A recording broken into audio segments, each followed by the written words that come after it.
70 के दशक की मुंबई, एक ऐसा शहर जो कभी नहीं सोता था।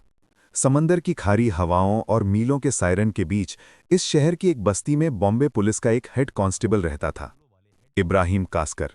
एक ऐसा नाम जो ईमानदारी की मिसाल था, जिसने ताउम्र अपनी खाकी वर्दी पर रिश्वत का एक मामूली दाग भी नहीं लगने दिया। लेकिन नियति का खेल देखिए। उसी ईमानदार पुलिस वाले के घर के एक अंधेरे कोने में एक ऐसा नापाक मंसूबा धीरे धीरे आकार ले रहा था, जो आने वाले दशकों तक भारत की छाती पर मूंग दलने वाला था। एक ऐसा लड़का जिसकी आंखों में किताबें नहीं, बल्कि मुंबई के अंडरवर्ल्ड का बेताज बादशाह बनने की भूख पल रही थी। वो लड़का जो डोंगरी की सड़कों पर खड़ा होकर उन भाई लोगों को घूरता रहता था, जो महंगी घड़ियां पहनते थे, इंपोर्टेड गाड़ियों में घूमते थे और जिनके एक इशारे पर पूरा का पूरा बाजार खौफ से बंद हो जाता था। उसका नाम था दाऊद इब्राहिम। शुरुआत बहुत मामूली थी। डोंगरी की तंग गलियों में छोटी मोटी चोरियां, राहगीरों को लूटना और दुकानदारों से हफ्ता वसूलना। लेकिन दाऊद की प्यास इन चंद रुपयों से बुझने वाली नहीं थी। उस दौर में मुंबई की सड़कों पर असली खिलाड़ियों का राज था। हाजी मस्तान, यूसुफ पटेल और स्मगलिंग की दुनिया का सबसे खूंखार नाम करीम लाला।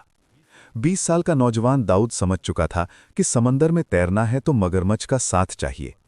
उसने करीम लाला का गैंग ज्वाइन कर लिया। उसका काम बेहद सीधा और खतरनाक था। स्मगल किए गए सोने, महंगी घड़ियों और हथियारों की खेप को पुलिस और दुश्मन गैंग्स की नज़रों से बचाकर महफूज ठिकानों तक पहुंचाना। दाऊद ये काम कर तो रहा था, लेकिन वो कोई आम गुर्गा नहीं था। वो एक ऐसा सांप था जो कुंडली मारकर बैठा था, बस सही वक्त और सही मौके का इंतजार कर रहा था। और वो खूनी मौका उसे जल्द ही मिल गया। करीम लाला के गैंग में उसके दो सगे भांजे भी थे, आलमजेब और अमीरजादा। इन दोनों की आंखों में दाऊद की बढ़ती हुई अहमियत और उसकी चालबाजी एक कांटे की तरह खटक रही थी। इसी बीच एक रात कस्टम विभाग के एक अफसर ने करीम लाला के सोने की एक बहुत बड़ी खेप पकड़ ली। आलमजेब का खून खौल उठा। उसने बिना कोई वक्त गंवाए उस कस्टम अफसर को किडनैप कर लिया। मुंबई के एक सीक्रेट बेसमेंट में अंधेरे कमरे में उस अफसर को बांधा गया। माथे पर ठंडी बंदूक की नली रखकर आलमजेब ने कहा, तेरी हिम्मत कैसे हुई पठान का माल छूने की?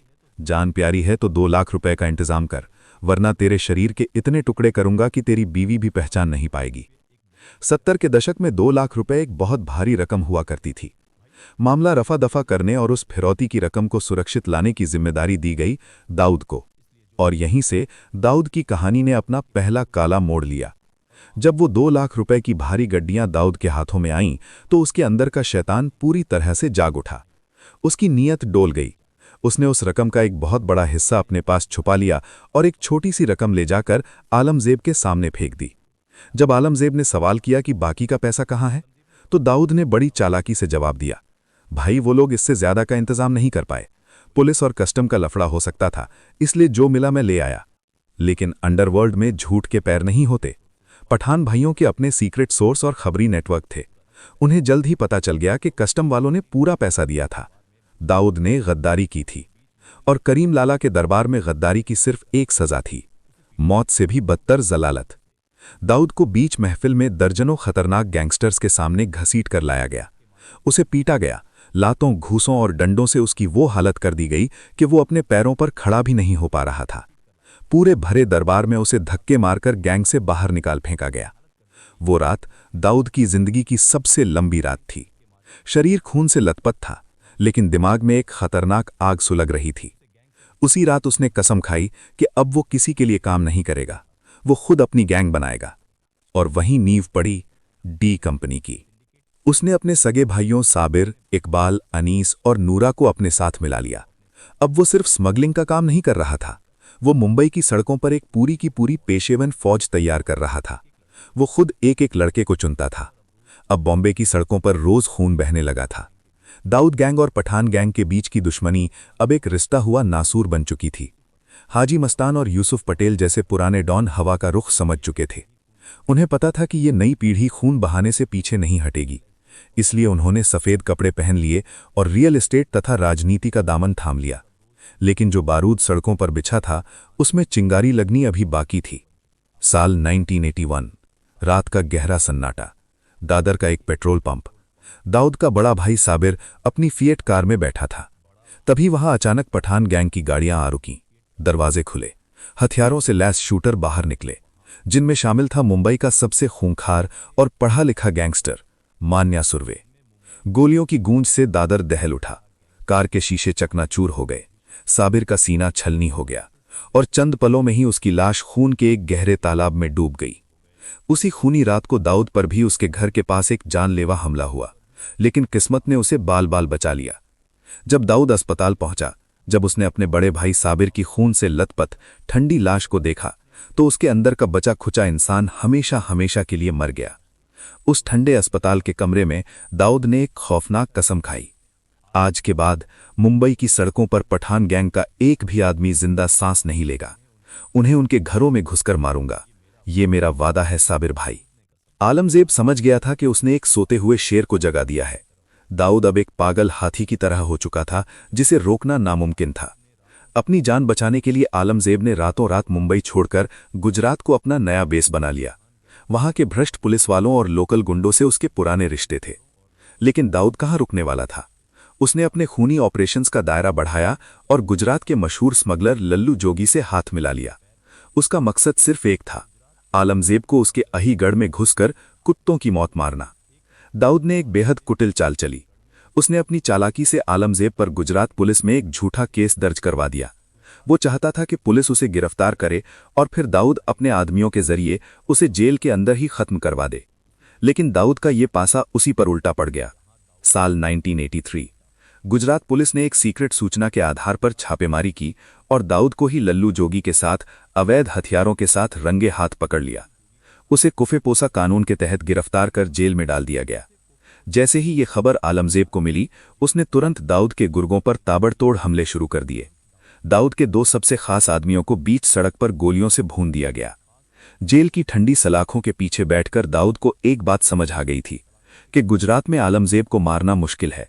जैसे ही उसे बेल मिली, उसने तुरंत वापस मुंबई का रुख किया। अब उसकी आंखों में एक ही टारगेट था, अमीरजादा। दाऊद एक मौके की तलाश में था और वो मौका उसे मिला 6 सितंबर 1983 को। अमीरजादा को एक पुराने क्रिमिनल केस के सिलसिले में मुंबई के सेशन कोर्ट में पेश होना था। दाऊद जानता था कि ये काम किसी आम या जाने पहचाने शूटर से नहीं करवाया जा सकता, क्योंकि पुलिस अंडरवर्ल्ड के हर चेहरे को जानती थी। इसलिए उसने बड़ा राजन की मदद ली। राजन ने एक ऐसा मोहरा चुना जिस पर कोई शक नहीं कर सकता था, डेविड परदेसी। एक दुबला पतला, बेहद कम उम्र का लड़का जो दिखने में किसी कॉलेज जाने वाले सीधे साधे लड़के जैसा लगता था। कोर्टरूम खचाखच भरा हुआ था, भारी पुलिस बंदोबस्त था। जज अपनी कुर्सी पर बैठे थे और अमीरजादा कटघरे में खड़ा था। तभी भीड़ के बीच से डेविड परदेसी धीरे धीरे बिना किसी घबराहट के कटघरे के करीब पहुंचा। उसकी उम्र और मासूम चेहरे को देखकर किसी भी पुलिस वाले ने उसे रोकने या चेक करने की जहमत नहीं उठाई। डेविड कटघरे के पास पहुंचा, उसने अपनी पैंट के अंदर से रिवॉल्वर निकाली और कहा, अमीरजादा, दाऊद भाई ने अपना आखिरी सलाम भेजा है। पलक झपकते ही भरे कोर्ट रूम में जज की आंखों के सामने अमीरजादा के सीने में दनादन गोलियां उतार दी गईं। कोर्ट रूम में चीख पुकार और भगदड़ मच गई। अमीरजादा वहीं ढेर हो गया। पुलिस ने तुरंत झपटकर डेविड को पकड़ लिया। लेकिन दाऊद जो खौफनाक संदेश देना चाहता था, वो पूरे भारत के अंडरवर्ल्ड और पुलिस महकमे तक पहुंच चुका था। दाऊद अब सिस्टम को अपने जूतों पर रखना सीख चुका था। 1970 के एक रॉबरी केस में उसे 4 साल की सजा सुनाई जा चुकी थी, लेकिन वो बेखौफ बाहर घूम रहा था।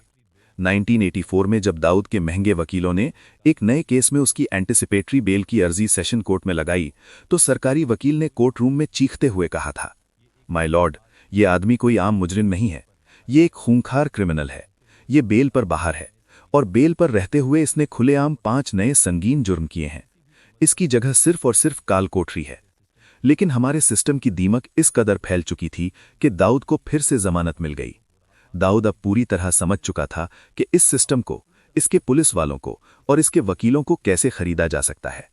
उसने बड़े बिल्डरों, बिजनेसमैन और फिल्म प्रोड्यूसर्स को किडनैप करके भारी एक्सटॉर्शन शुरू कर दी। सारा काला धन रियल एस्टेट और बॉलीवुड में लगाया जाने लगा। लेकिन वो ये भी जानता था कि मुंबई पुलिस के कुछ जांबाज अफसर अब उसके खून के प्यासे हो चुके थे। 1985 के अंत तक जब आखिरकार सुप्रीम कोर्ट से दाऊद के खिलाफ अरेस्ट वारंट जारी हुआ, तब तक बहुत देर हो चुकी थी। दाऊद इब्राहिम हमेशा के लिए भारत की सीमा पार कर फरार हो चुका था। वो दुबई पहुंच चुका था। लोगों को लगा कि अब डी कंपनी का पतन हो जाएगा, लेकिन कहानी तो बस शुरू हुई थी। दाऊद ने दुबई में बैठकर अपने सिंडिकेट को एक मल्टीनेशनल कॉरपोरेशन की तरह चलाना शुरू कर दिया। बड़े बड़े पॉलिटिशियन, बिजनेसमैन और बॉलीवुड के नामी सितारे जब भी दुबई जाते तो दाऊद के दरबार में हाजिरी लगाना नहीं भूलते थे। उस दौरान फिल्म मैगजीन्स में ये अफवाहें भी उड़ने लगीं कि उसका एक मशहूर बॉलीवुड एक्ट्रेस के साथ अफेयर है और उनकी एक बेटी भी है। दुबई में बैठकर भी मुंबई पर उसकी पकड़ जरा भी ढीली नहीं हुई थी। रोमेश शर्मा जैसे पॉलिटिशियन से लेकर अहमदाबाद का गैंगस्टर अब्दुल लतीफ और यूपी का किडनैपिंग किंग बबलू श्रीवास्तव सब दाऊद के इशारों पर नाच रहे थे। 12 मार्च 1993, मुंबई का वो काला दिन। एक के बाद एक 12 सिलसिलेवार बम धमाकों ने पूरे शहर को खंडहर और शमशान में तब्दील कर दिया।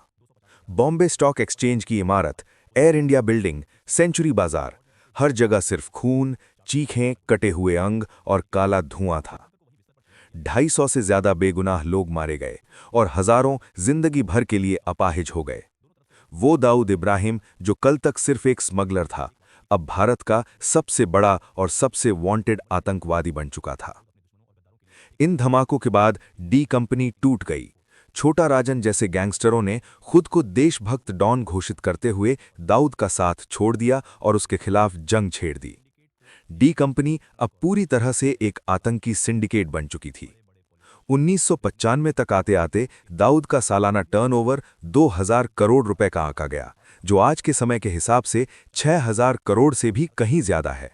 ड्रग्स, हथियार, रियल एस्टेट, दाऊद का ये खूनी साम्राज्य लंदन, स्विट्जरलैंड, दुबई, लागोस और कराची तक फैल चुका है। लेकिन इस पूरी कहानी का सबसे बड़ा सच क्या है? वो बेताज बादशाह जो कभी मुंबई की सड़कों पर खौफ का दूसरा नाम था, आज वो क्या है? आज दाऊद इब्राहिम पाकिस्तान की सेना और आईएसआई की कड़ी सुरक्षा में कराची के पॉश क्लिफ्टन इलाके में एक कायर की तरह छिपा बैठा है। वो पाकिस्तानी मिलिट्री की डर्टी ऑपरेशंस की फंडिंग करता है ताकि वो उसे जिंदा रख सके। अपने ही देश की पीठ में छुरा घोंपने वाला वो शख्स आज एक सोने के पिंजरे में तो है, लेकिन उसकी हर एक सांस पर खौफ और मौत का पहरा है। क्या आप चाहेंगे कि मैं इस स्क्रिप्ट से जुड़े कुछ तथ्यों पर आधारित एक फ्लैश कार्ड सेट तैयार करूं ताकि इसके प्रमुख किरदारों और घटनाओं को आसानी से याद रखा जा सके?